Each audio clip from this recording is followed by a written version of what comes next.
Hey guys, it's Baseplay 12 or Mitch as you guys know me. Today's video, I just got back from a cross-country road trip from California to Virginia. And so I'm super tired, but this video is going to show you what I learned about Interstate 40 that I didn't know before. Baseplay 12.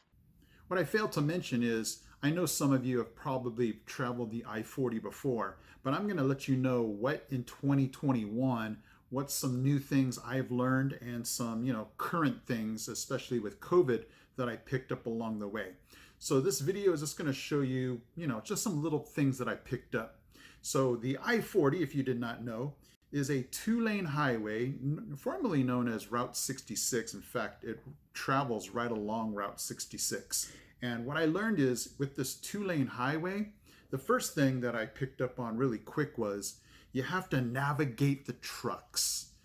Most of the highway is 75 as far as the speed limit, and you're having to just weave in and out of the trucks because they give you signs saying that the left lane is only supposed to be used for passing.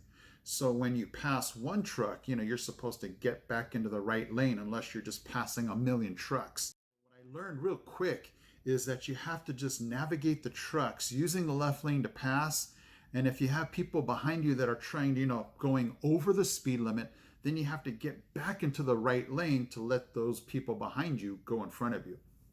Another thing that I learned along the way is that with these highways, man, some of these roads, especially in New Mexico, and I think it was parts of Oklahoma, you're just going to have to kind of weave into your lane because the roads sometimes are so messed up. There's potholes and there's dips into the road that can really mess your car up. So I found myself having to kind of, navigate the lane to make sure that I don't, end up jacking up my car going through these potholes and dips and things like that. Bridges where, the connection between the road and the bridge just makes you bounce up and down. So a lot of repairs need to be made with these roads. If you're going to be traveling the I-40 anytime soon, be prepared for these one lane road work breaks where it goes to one lane and there's just going to be some backup with traffic.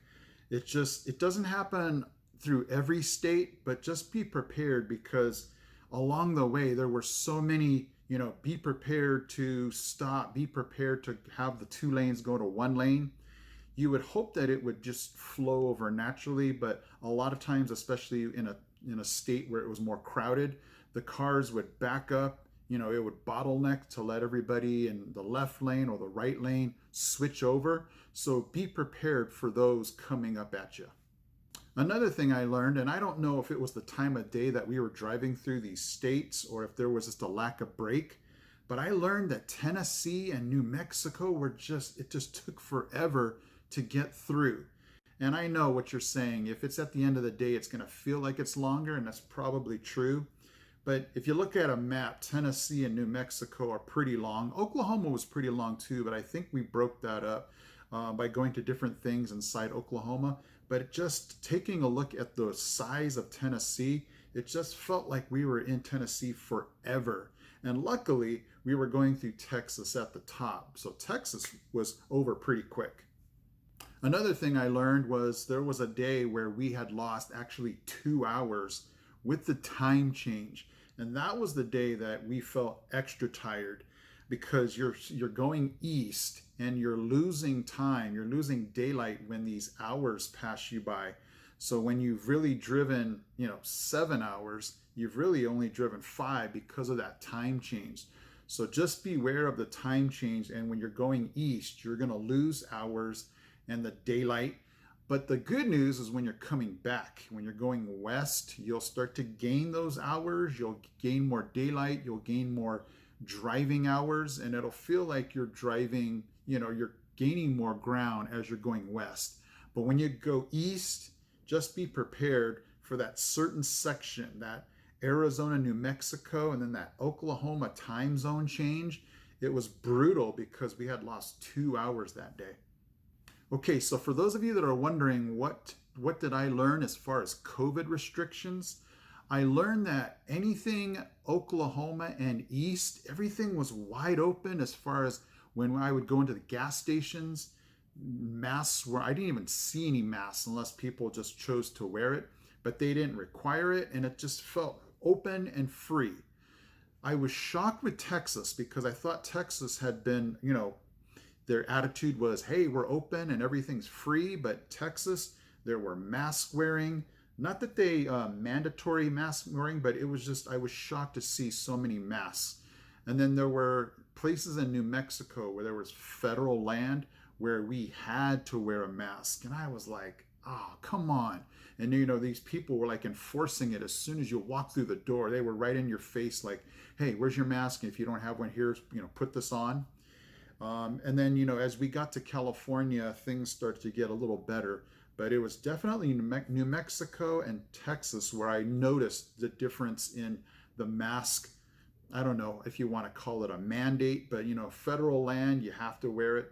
But I just was surprised with Texas having it be what I thought was open, but we had to wear a mask there. Another thing that I learned is as we're traveling all across the country on the highway or Interstate 40, I definitely just loved Loves. If you're looking for a gas station, it was clean, the people were friendly, there were so many things to buy, souvenirs, snacks, water. Not that, we had any issues with other places, but it just felt like when you're looking for a place, how you can kind of just trust on a McDonald's or something like that. Loves seemed to be our place. Like, hey guys, there's a Loves. And, my kids love to collect, things from different states. So we could always depend on Loves for postcards or keychains, just everything that you would want from that state. The gas prices were really good, and it was just a welcome sight to go to a Loves. So for those of you traveling the Interstate 40, look for a Loves. And then the last thing I learned about just traveling the I-40 is I think I want to fly for the rest of my life. It was just, I've done this, road trip twice. We didn't take the I-40 before. We went up and above with Utah and Colorado and through Kentucky and Indiana before. But it's just such a long drive. I believe the combined total is somewhere in the area of 2,400 miles. And luckily our Chevy Traverse, no, this is not a plug for Chevy, but our car has done that road trip twice and has come out like a champ. But it's just a long, long trip. And for those of you that are traveling and are, deciding to make this long distance trip, always be aware of a few things. Always just give extra grace towards the end of the day because everybody's tired. And some people might say things or just complain, and it's a long trip. And especially at the end of the day, just patience and nerves start to run out. And also be very careful about the second to last day. The second to last day before you get there and the second to last day when you're coming back. That seemed to be kind of the breaking point for our family, where we were almost to our destination and almost home. And everybody was just like, man, we're just so tired. We're so grumpy. So just be wary of that second to last day. The last day, everybody's mood's kind of like, hey, we're almost to our destination. We're almost home. So spirits are a little bit livelier. But it's that second to last day. Just be cautious and just give a little extra grace because we're all going to need it.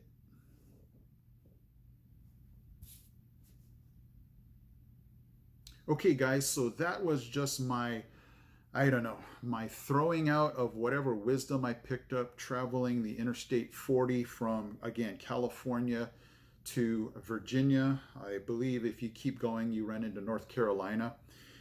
It was a great trip. There's obviously states where it was more interesting to watch, just the different geography and, topography of everything. And then there were certain states, I don't want to, bash any states, but it just felt like endless miles of just nothing. So, you always have to do your best to keep the kids entertained. If you guys have a, one of those portable DVD players, that's always a plus because it's a long trip and it's just so many hours. Your just whole day is just sitting. So, have something to sit on that, some kind of cushion, DVD players for the kids, lots of snacks, lots of water, because sometimes you might go, 100 miles without seeing any type of, rest stop or places where you can buy things to drink or eat. So just become prepared for this trip. But it's a great trip.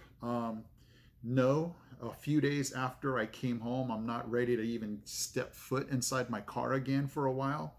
But give it enough time, and you're gonna start to venture out and go different places. But Interstate 40, it took us to where we needed to go, and there's gonna be certain places, especially I believe it was Tennessee, where there was a bridge out. So for those of you, again, this is June. Be careful that the bridge is out. So the I-40 is going to have you detour under and connect back to the 40.